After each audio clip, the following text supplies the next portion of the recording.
Чыныгы сүйүү кандай? Чыныгы сүйүү жакыныңызга, досуңузга, аялыңызга, күйөөңүзгө, балаңызга түбөлүк жакшылыкты каалооңуз. Ал кандай? Ошол адам түбөлүк тозокто калбасын десеңиз, ошол адам тозокто күйүп калбасын десеңиз, ага жакшылыкты, ошол тозоктон кутула турган нерсени айтышыңыз керек.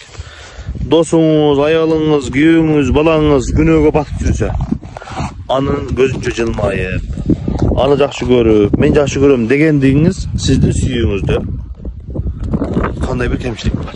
Сиз аны убактылуу пайдаланып алайын деген көз карашта жүргөндөй элесиз.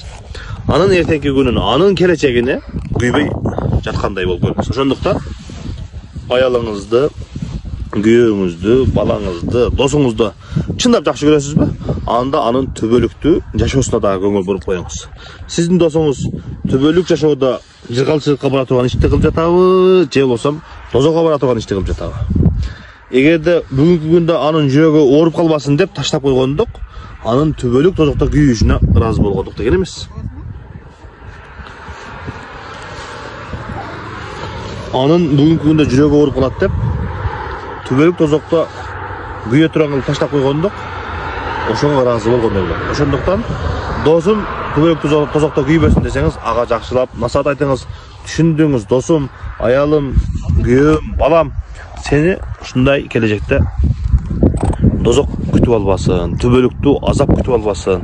Ошондуктан өзүңдү этият кылгын, тозоктон этият кылгын, азаптан этият кылгын, кабырда өзүң жалгыз кыйналып калбагын деп ага жакшылап түшүндүрүңүз, айтыңыз, насаат бериңиз. Ошондо сиздин сүйүүңүз толук болот. Ошол жакшы көргөн адамыңыз түбөлүктүү жашашын кааласаңыз, түбөлүктүү бактылуу болушун кааласаңыз, ага ар дайым жакшылыкка, ийгиликке, бейишке киргенген насаатыңызды айтыңыз, анын тозоготунан коргоп сактап калыңыз.